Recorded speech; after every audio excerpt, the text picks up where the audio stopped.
Hello and welcome back. Let's talk about the intro, writing the outro, and finding a soundtrack. The introduction sets the tone. In other words, it helps the listener decide for themselves whether they want to stay and listen to the rest of your podcast or leave right away. So you want to make sure that you set the tone in a correct manner. So what is a correct manner?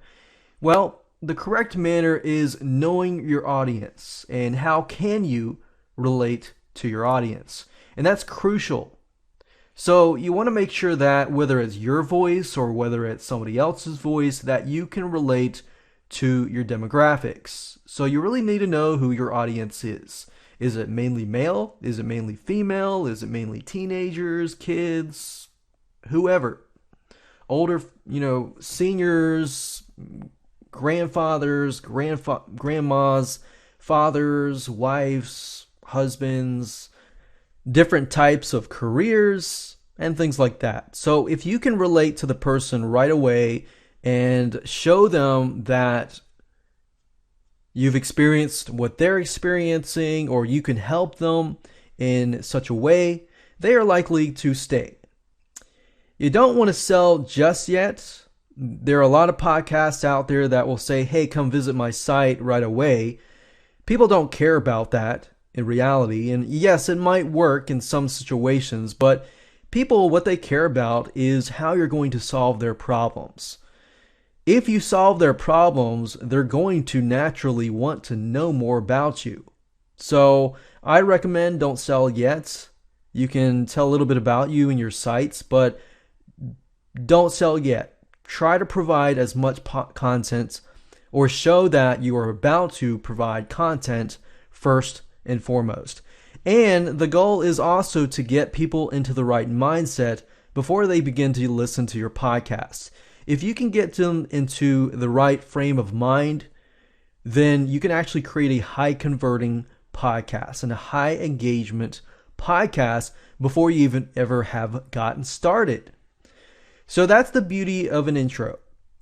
Now, let me show you exactly what you can do to begin writing it. So I've split this up into parts. What you can say is relating. So the first part, we relate to the person. The second part, we try to remove as many distractions so that we can get them into the right mindset so that they can focus. Then the third thing is going to be the purpose or the benefits. Basically, what you're going to teach. Or if it's a general thing and you don't want to change your intro too many times, you want to have a general benefit. And then, of course, the last thing is going to position you as the expert. So kind of like I talked about earlier, you're about to get on stage and somebody introduces you. They're all excited.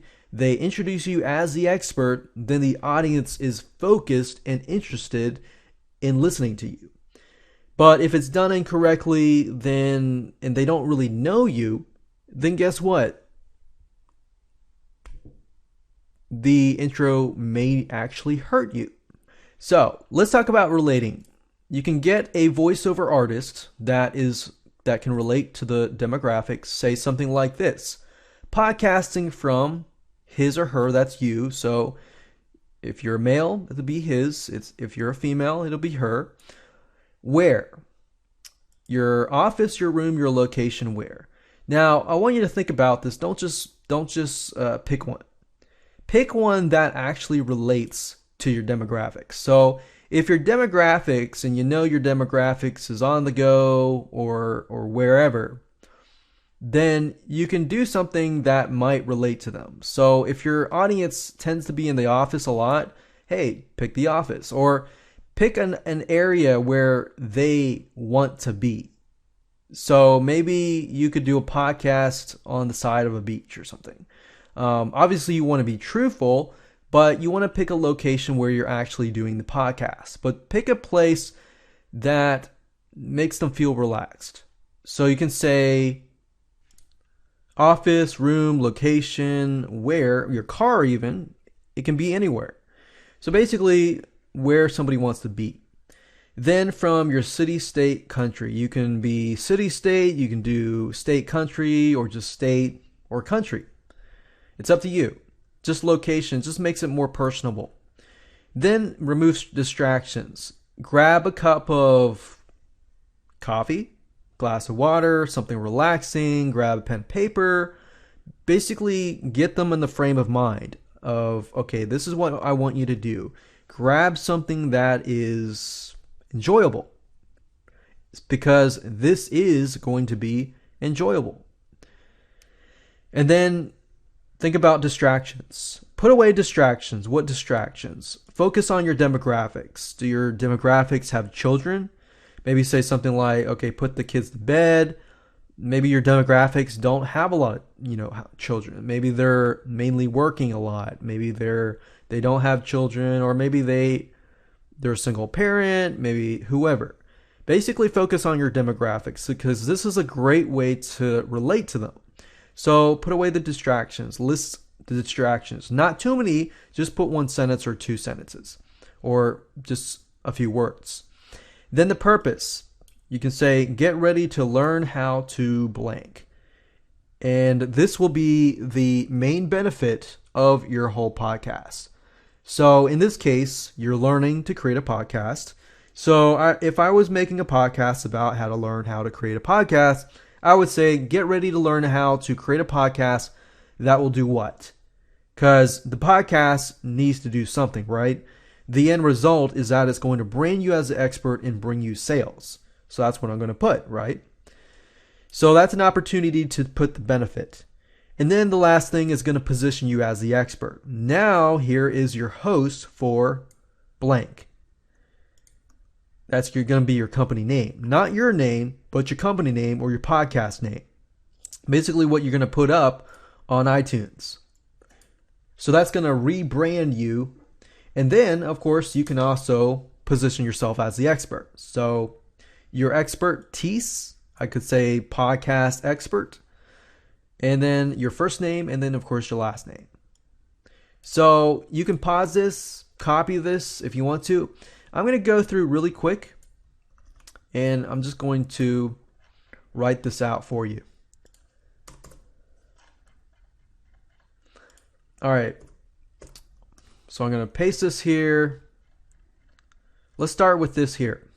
Okay, I'm going to remove relate and say podcasting from his, let's say,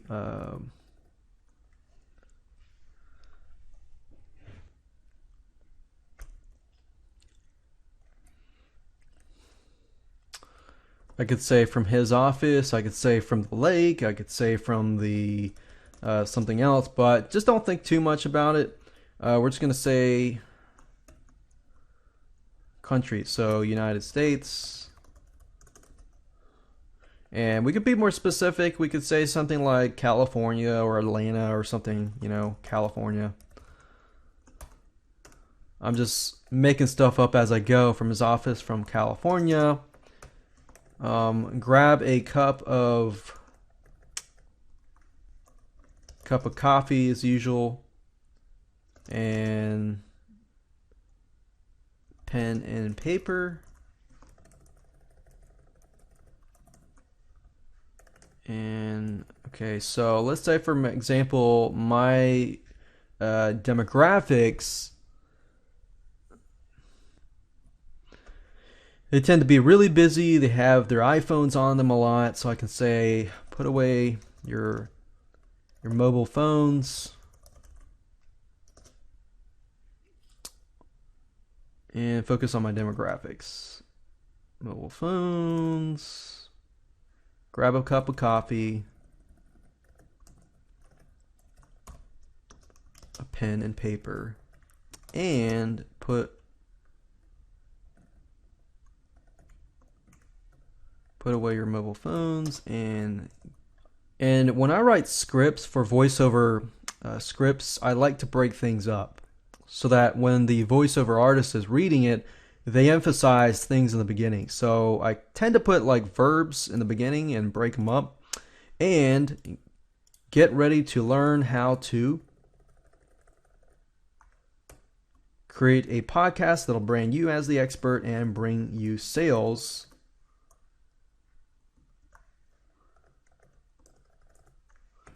Now, here's your host for, we'll just call this Podcast Masters.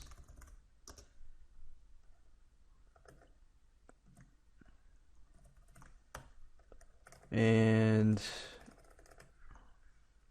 here's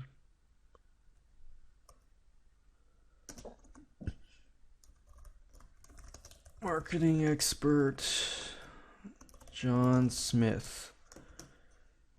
Since John Smith is always being used, use Pocahontas with that, just John Smith. I'll just use John Smith.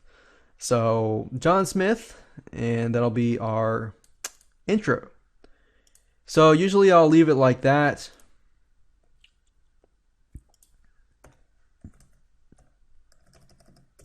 And I'll just say final intro. And usually I will do something like this. Just make it easier to read for the voiceover artist. So just read through it, make sure it sounds good, and we're good to go. Now, the outro, on the other hand, is going to be like this.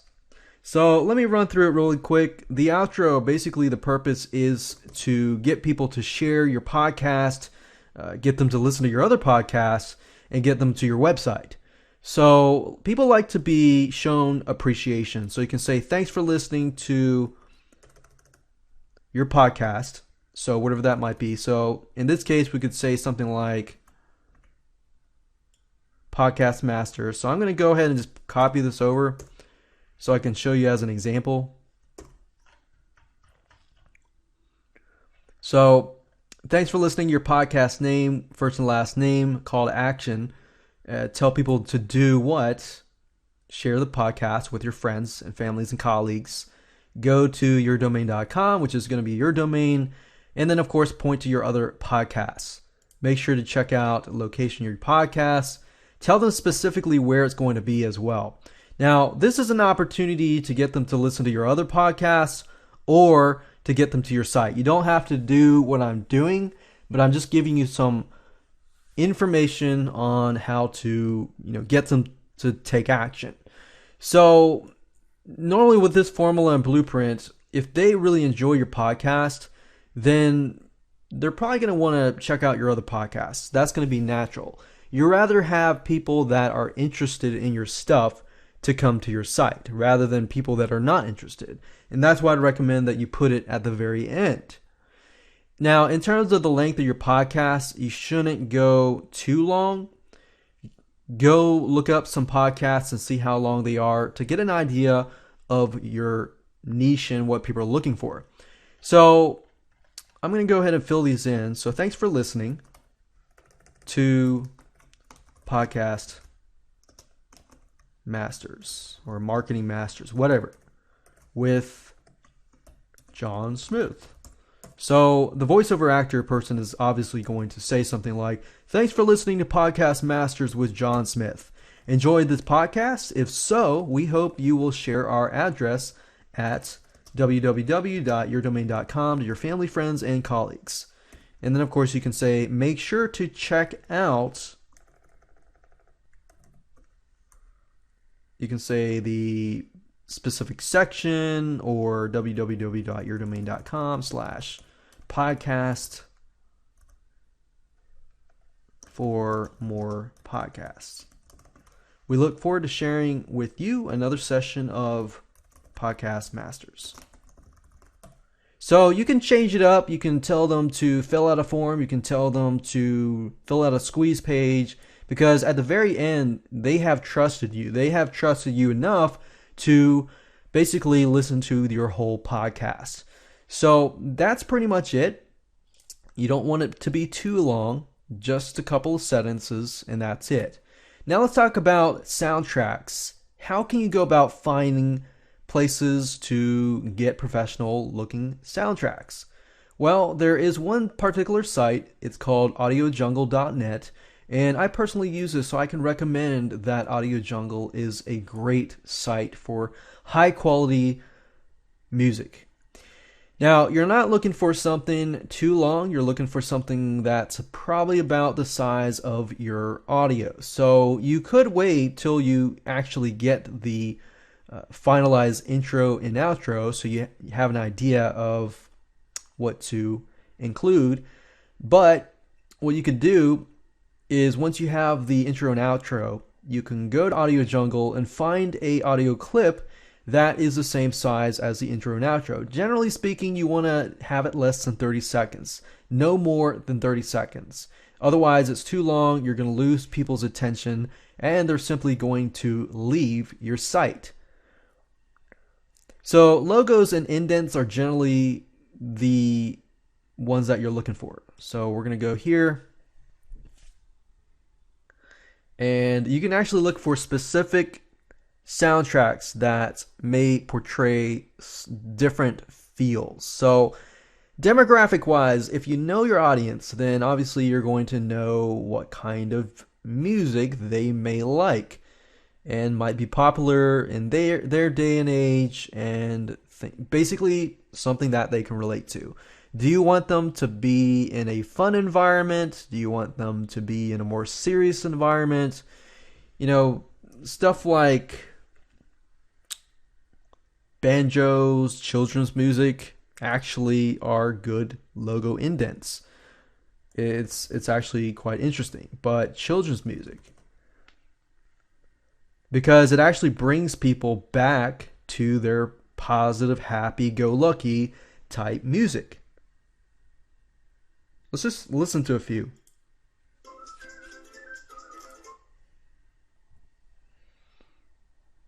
All right, so let's play that again.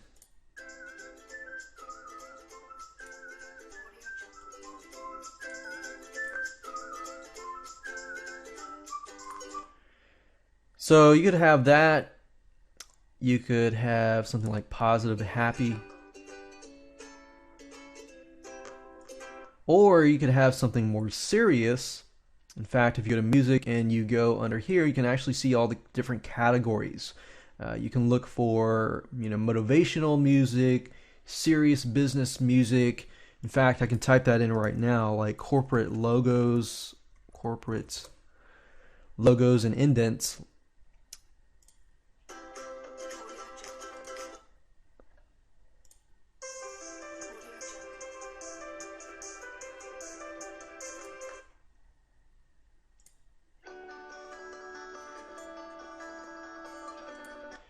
So it really depends on your voiceover. So for example, if your voiceover is really, really fast, you might want to get something like, really, really fast.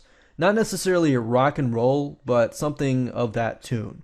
If it's slower, then obviously you want to choose something that might be slower and more peaceful and impactful. So definitely try it out.